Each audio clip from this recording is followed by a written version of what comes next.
we're only meant to be. Around for a little while, so next time. Welcome back to the Undeserving podcast, where two Christian nerds come together and talk about various things that are nerdy and fun and relevant. So, I'm Bryan. I'm Josh. Josh, how are you, man? Good. How have you been, man? Can't complain, bro. Nice. Woody, what's today's subject? Today we're going to be talking about something pretty obscure and something not a lot of people know about. You probably never heard of it. It's a little game called Elden Ring. Elden Ring? It's pretty much an indie title. Indie title, you say? How indie are we talking here? You guys have probably never heard of it. It's definitely didn't actually outsell the last two Call of Duties or anything. So No, it didn't do that well. nope. Oh, Pretty bad. dang. Yeah, unfortunately. Man, I can just hear the sarcasm dripping off of you. Okay, yeah. So full disclosure, Elden Ring is very popular right now. Yeah. And it makes someone like me very, very happy. Yeah. Woody, you've been a Dark Souls fan since basically the first one, since Demon Souls. Well, actually, right? No, not quite. So when I got into Dark Souls 2, I think had just come out, but I started with Dark Souls 1. Right. Or maybe I didn't start there. But yeah, I've been a fan for a very long time. I love the Souls games. I remember when Bloodborne was announced, I was so hype. Gotcha. Thought the game looked super cool. Sekiro, when that was announced, I was like, it's a little different, but I kind of like it. So, yeah, I love the Souls games. Dark Souls 1 is one of my favorite games of all time. Gotcha. I'd say Bloodborne is probably in my top 5. Yeah, I love this series, and yeah, it's making me very happy that Elden Ring is seeing some mainstream success. Gotcha. Yeah. And I think the reason this is a big deal for those of you out there who don't know, Elden Ring was developed by From Software, and they are known for making games that are difficult, like brutally difficult. There's no modes on them. There's no easy mode, hard mode. It's one difficulty, and the game expects you to learn how to rise to those difficulties. And because of that, the games have gotten a lot of... I'd say they've gotten a lot of hate over the years. There have been a lot of people who have complained that the games aren't accessible enough. But there have also been a lot of love for the games because they present a real challenge, and a lot of people love being able to fight these powerful enemies in the games and overcome those obstacles. Now, I'm relatively new to this whole train. I tried playing a little bit of Bloodborne. I did not do well at it, and just because I'm an adult, I'm like, I don't have this much time to sink into a game. The only other game I've played that was similar was Neo, right? Yeah, Neo. Yeah, and it's a good game. Yeah, I loved Neo. Not very much kind of the same concept, but other than that, Elden Ring is probably my first real From Software title. Yeah, and quick sidetrack real quick, because this also is relevant right now. Team Ninja, the studio that made Neo, actually just released the Stranger of Paradise game, which is supposed to be a very similar concept to Neo. Okay. Apparently it wasn't very good. Really? Yeah, it's got pretty... people are saying the story's pretty shallow. The gameplay... the combat is good, as far as, the Neo concept of it, but, the level design apparently sucks. The bosses can be brutally unfair or, ridiculously easy. People are just not crazy about the game very much. Yeah, that's the newest Final Fantasy game, right? Yeah. Yeah, part of me wants to get it and play it just because it's Final Fantasy, but I've seen some of the cutscenes and it's like, ooh, there's that cringy Final Fantasy dialogue I love. Which is a real shame too, because Team Ninja is a great studio, and like I said, Neo was a great game. Yeah, not to get too much further off topic because this is supposed to be Elden Ring, but And maybe I'm just not staying up to date with everything, but I really didn't hear anything about Stranger of Paradise until a couple months ago. So I'm wondering if this was just a really rushed project. Most likely. Which is a very good possibility, and we all know what happens when you rush a project. Yeah. You get Sonic 06. Yeah, unlike Elden Ring, Unlike like a Elden segue, Ring, yeah. Which was in development for what seemingly felt like forever. Yeah, it's been a at least what 4 years, 4 years. Yeah, it was a pretty long time, and I remember like they were very obscure about the details. Yeah, we really didn't see a lot about Elden Ring, but like I think it did really well in hyping the game up. Yeah, and I think like their marketing really was kind of a tactic to like, people who weren't really into the Souls games, like maybe like, oh, well, this looks interesting. Like yeah. George R. R. Martin's writing the story. Like everyone knows who George R. R. Martin is. Yeah. For those of you who don't know who that is, that's the guy who wrote the Game of Thrones series which we of do books. not condone. Right. Well, we definitely don't condone the show. I've never read the books, so I don't know how different the books are. They're just as bad. Are they? Yeah. Okay. Well, then, yeah, we don't necessarily condone. But George R. R. Martin, he's not an amateur. He's known in the fantasy realm. Yeah, like people had said he's like the modern day Tolkien. Which it's interesting because like even though he's like profound for like making this like the Game of Thrones universe and like just a great storyteller, it doesn't seem like on the surface anyway that Elden Ring has a very in-your-face story, and that's been kind of a trend since the first Souls games. They've never really been in your face. Yeah, I feel like that's one thing that I've heard lots of people say. If you want to know anything about the story, you have to pick up items and read the descriptions of items, and really you have to go searching for the lore yourself. It's a very lore-based game. They've all been like that. Right. Sekiro was probably the most in your face because that one story had like way more cutscenes. Right. And I would say that one was probably a little bit more apparent. Right. Definitely still some lore stuff as well. Like there was, like in Sekiro, I don't know. Did you play Sekiro? No, I didn't. There was this one boss that was like, that you were just like, it just kind of seemed a little out of place, and then, if you find out the lore to his story, it's like, oh man, I did not see that. Right.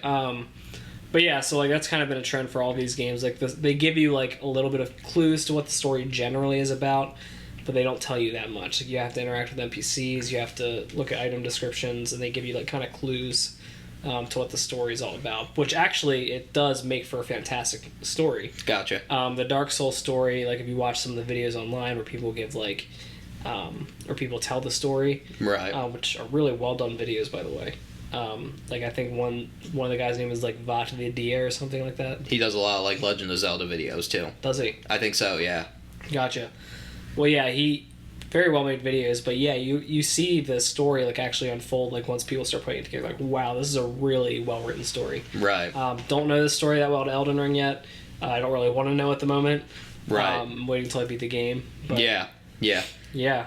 So Woody, you're obviously much more of a Souls veteran than me. Mm-hmm. I'm what would be referred to as a filthy casual. The Dark Souls community is toxic. Yes, I've been told. But now the casuals are infiltrating. So yes, but and I've been told that, and from what I can see, they really went out of their way to make Elden Ring not easier, but more beginner accessible. Definitely.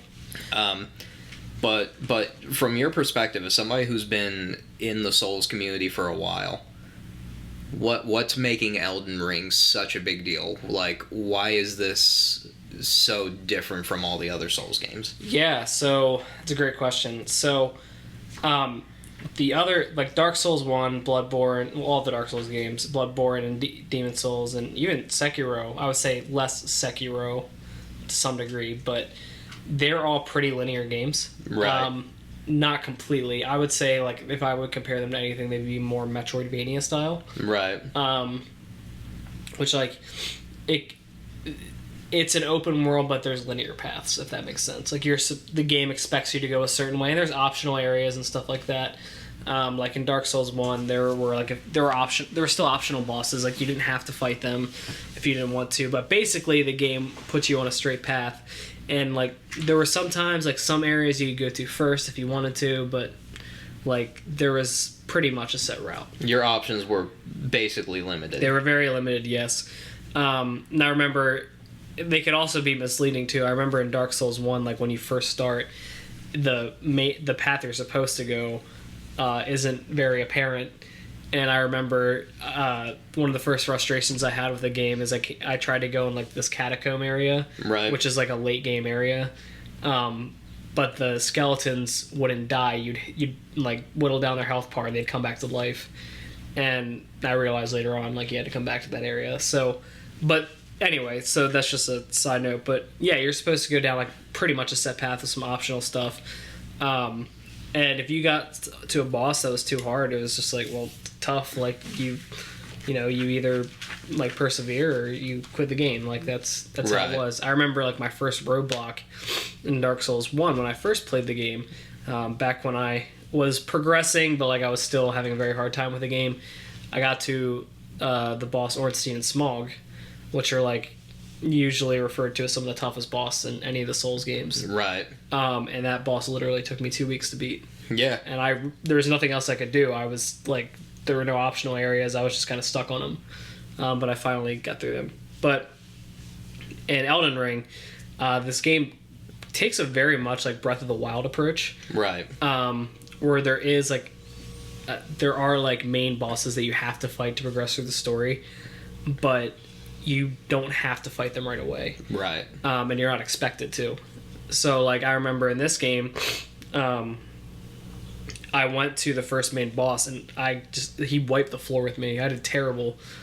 And then I realized quickly, like, I'm not supposed to fight him yet. I'm not at a high enough level at the moment. Right. So I went around the world. I probably fought, like, 8 or 9 optional bosses before I actually attempted to fight him again. And that time he was a lot easier because I was much Right. higher in level. So the game encourages you to explore. There's some areas you're going to come across in the game that are like, oh, this seems really easy. And then some areas be like, don't think I'm equipped to come here yet. But like the game encourages exploration. Right. It doesn't, and I would say like the optional areas like in the beginning of the game are not nearly as challenging as like some of the beginning areas of the other Souls games. Right. So they kind of ease you into it, let you get used to the mechanics a little better. Right. But yeah, I would say like it just, the exploration aspect is what makes it probably more accessible to a lot of people. And also you could jump in this game, so that's cool. Yeah. Yeah. So the big deal with Elden Ring seems to be that it really is the first open world Souls game. Yeah. And that's open world just seems to be like the game style to go with anymore. Yeah. Like just give your players the endless options to go anywhere. So I know I'm enjoying it. I'm not very far at all yet. I haven't gone anywhere near the first real boss. I think I've fought like maybe 4 or 5 of the optional bosses, and now I'm just kind of exploring some random castle somewhere. I know where you're at, yeah. Yeah, the one peninsula. But yeah, I'm trying to sneak my way through that castle. But and then I don't know if it did this with the other Souls games. I should have done my research. But did the other games give you starting classes as well, or is that new to Elden Ring as well? No, they did give you starting classes in all the other games, but the thing is with all the games, including Elden Ring, they're not that important. Gotcha. And it seems like in Elden Ring, from what I saw, like you can actually respec pretty easily. Right. Some of the other games it wasn't as easy to respec, but basically they're just kind of there to like, you know, if you have a build plan in your mind, like some classes might give you a better starting boost. Right. But they really don't matter that much. So like if at the beginning you think you want to lean towards one way, you might pick a class and be like, okay, this is where I want to go. Yeah, so like that kind of leads us into the idea of stats in this game as well, which is something else that's important. So this game, basically how it works is it's not really a game where you can just like equal out all your stats. Like Right. you're gonna have a bad time if you do that. Right. What these games want you to do, like as far as builds go, is to focus primarily on like 1 or 2 like damage stats. So like strength, dex, or magic, like faith or arcane, or intelligence, and kind of build your build around that. For me, like I'm doing like a sort of like paladin build. So like my main attack stat is faith, but then my secondary attack stat is strength. Right. And some weapons have like base stats that you need to have a certain amount in. But yeah, like you can't really do like a jack of all trades in this game. Like it doesn't really work. Gotcha. So a lot of these builds when they're starting out will let you get like if you like for me, like the Confessor was a good starting build for me because he had a lot of points in Faith, and Faith was my main attack stat. Right. So it's really about how you want to play the game, but yeah, like thankfully it's easy to respec in this game, but if you have an idea of like what your build is trying to be like, is like you probably just want to focus more of your stats. Not to say you can't put stats and other stuff too, but and then there's like vigor and endurance, like those aren't attack stats, those are like health and stamina. Gotcha. So a lot of people put a lot of stuff in that too, according to their builds. So it's all really about how you want to build your character, but Jack of all trades usually just does not work in these games. Gotcha. So the really important thing is determining what build you want and then focusing on the stats for that. Right. Gotcha. Yeah, no, it's really interesting. I'm enjoying it. My first real Souls game so far. Mm-hmm. I'm hoping that I stick with it and don't just hit a wall and be like, well, I don't have time for it. Yeah, I think I'm going to go also for kind of a paladin build. But my idea is to be more of like sword and like kind of sorcery. I looked into it and I want to do a lot of like fire and lightning magic, which is kind tied of to like faith. a hybrid build. Yeah. That's kind of what I'm going for too. Yeah. And I also think it's really cool, and I don't think they had these in any of the other Souls games, but you get a steed. No, yeah, you do. You don't get those in the other Souls games, which makes traversal great for this world. Well, that's fun, but like I've had a few moments of mounted combat. Yeah. And that's just exhilarating. I don't know what it is, but I'm just... It's so really fun to just get on horseback against another guy on horseback and run towards each other and just see who hits who. Did you try to fight the tree sentinel yet? No. Absolutely. That was a tough fight. Absolutely not. I would say before I fought the first main boss, I did fight him, and he was tough, but he was manageable at the level I was at. Oh, nice. So you did beat him? Yeah, it's kind of a patience game. You just kind of have to learn like how he attacks and like don't get greedy with your attacks. So now you have the giant tree axe thingy. Yeah. Nice. Is that your main weapon now? No, I don't think I can wield it yet. Yeah, no, it's great. And I'm enjoying a lot of the other little features that they have too, being able to upgrade your weapons.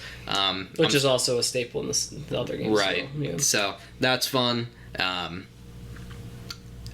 like being able to summon the spirits. That's a nice new feature, yeah. For sure. So like, I have mine set to the 3 wolves right now, but I have a spirit for a jellyfish summon.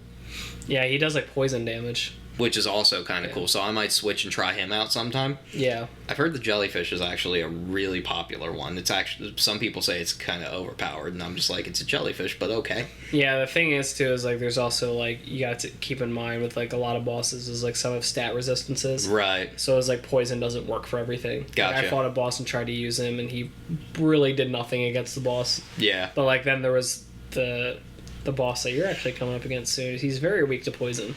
So. Yeah. Well, thanks for the heads up. But yeah, it's fun. The crafting system is fun. Just being able to see what I have and like, oh, now I can make a bunch of bone daggers. Yeah. And that's been helpful for me. Just like I can't go in and fight like 6 guys at once. I'm not that good. So just being able to like throw one and lure one of them away and take them out one by one. Hate dogs though. Hate fighting wolves or dogs in the game. Yeah, they're a pain. They are. They always find a way around my shield. I don't know how they do it, but I hate them. Learn to roll, my dude. Yeah, I try that. They always get me. Or like if I'm dealing with one, another one always comes around and gets me from behind. Yeah. It's like, curse you and your pack tactics. I got bodied by a sheep the one time. Yeah, I remember you saying that. I think I told you about that. Yeah, so got killed by a ram. That was my first real Souls experience where it was like, this is a Souls game, screw you. So, but no, it's a great time. I think Elden Ring is great for anybody out there who's been intimidated by the Souls games in the past, who's heard that they're too hard. Definitely. Yeah, I like the kind of people like the friends that I have and like friends of friends that have been telling me like that they were playing this game has been like really shocking. Honestly, it's like you were the last person I would expect to enjoy this game. Yeah, like, if I've never considered myself a hardcore, I want to play brutally difficult games like Dark Souls or anything like that in the past kind of guy, but if I can pick it up and still enjoy it, I think anybody can. Yeah, and I would just say too, like, if anyone has played this game and you're enjoying it and like you're kind of new to the series, and you finish it and you're like, man, I want more of this. Like, don't be afraid to go try one of the other games too. Like, seriously, like I would say if you're able to beat Elden Ring, you'll probably be able to handle the other games. And I would say Bloodborne is a fantastic game, and probably, in my opinion, I love Elden Ring. Don't get me wrong, but I think Bloodborne's the best in the series. Right. Yeah. If I can beat Elden Ring, I think I will go back and try Bloodborne again, just because I love the whole aesthetic of Bloodborne. Definitely. I love the whole Victorian thing going on with it. Very fun game. Yes. Yeah, I know it's probably is it still your favorite game of all time?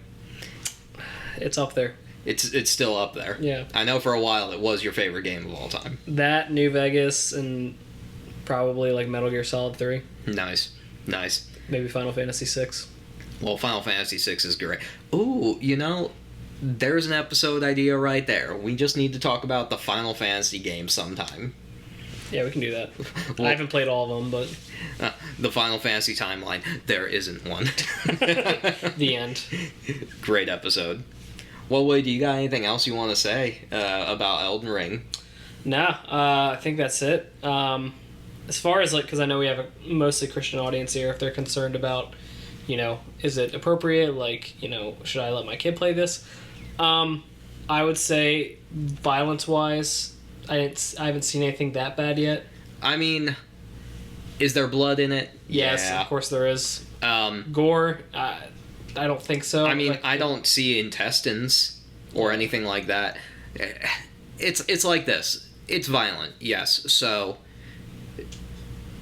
as a Christian, I would say don't let a young child play Of course this. not. Of course yeah. not. I mean, it's rated M for a reason. Yeah. So... A language, there's not really any language. There's not really any language. Maybe, like, some, like, not provocative uses of, like damn or hell or something like that. Right. But, like, not really, like, in a vulgar context. Right.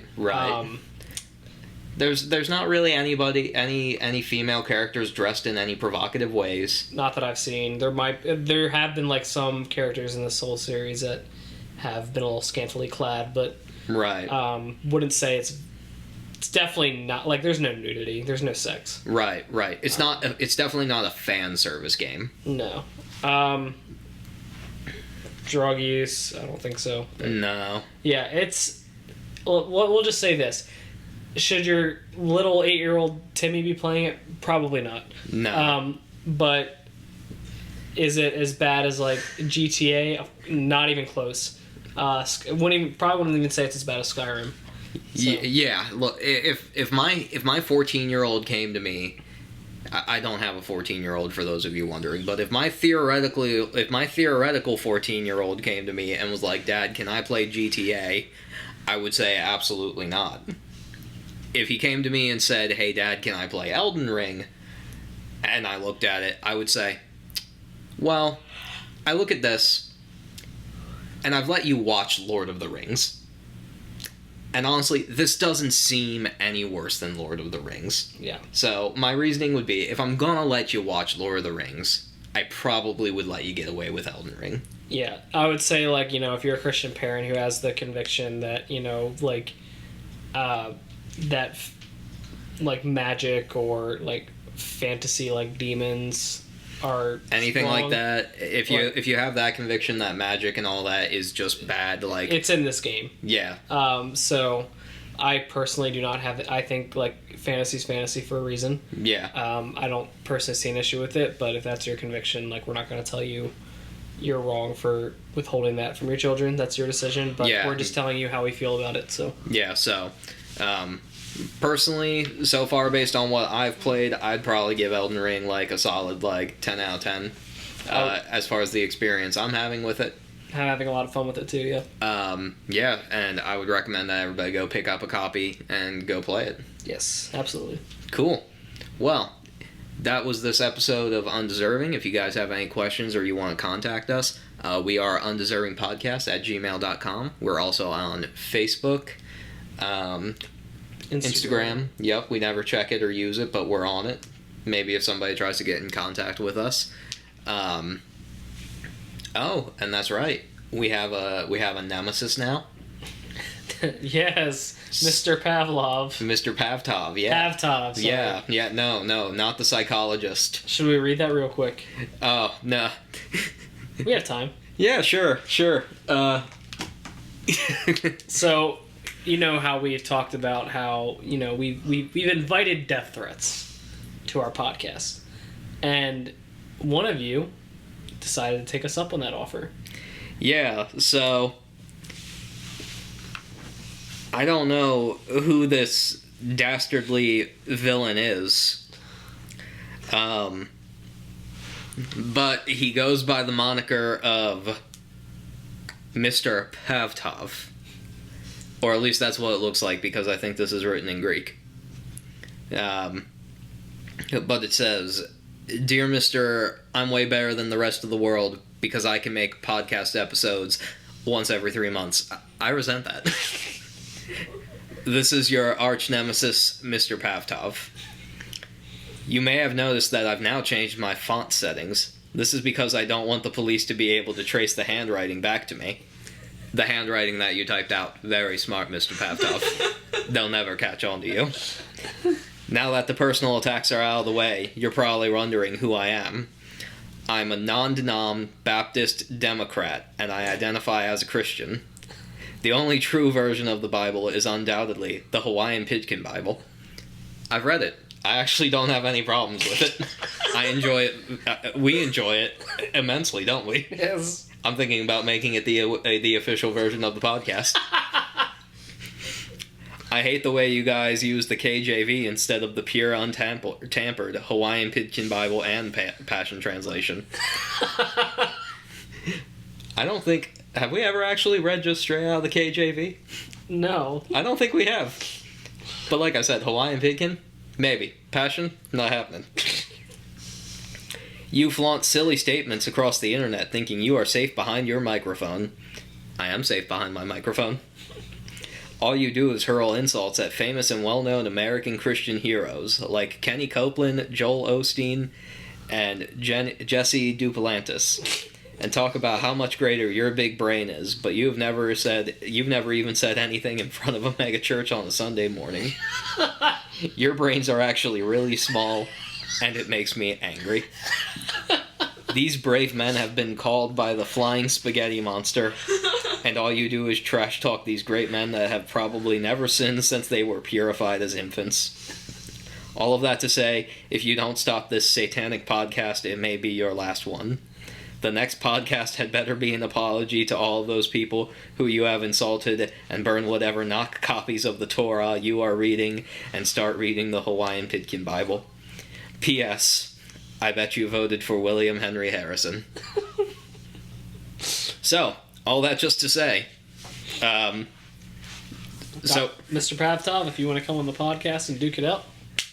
Yes, Mr. Pavtov, if you'd like, we'll even alter your voice for you. But, yeah. So for those of you who are actually worried about our safety, I'm pretty sure this is just a joke, but if after this episode releases, there's never another episode of Undeserving, just know we went down because of the wrath of the flying spaghetti monster and his pastafarians. But, thank you, Mr. Pavtov. You've given me what I've always wanted. My first death threat.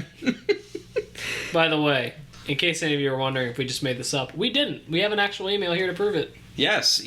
I guess I could hold it up to the camera. Doesn't matter. Am I still in that setting? Yeah.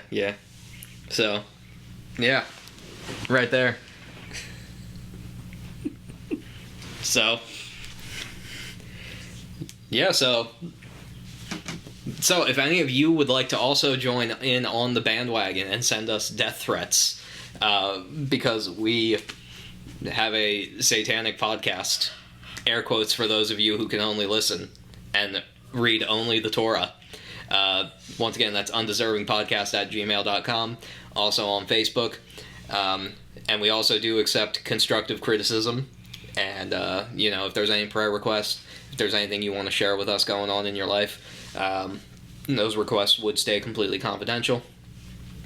But other than that, we just wanted to say thanks for listening. Hope you guys enjoyed this really quick review and oversight of what we're thinking of Elden Ring. Other than that, this has been Undeserving. I've been Josh. I've been Bryan. And we hope you guys have a great day.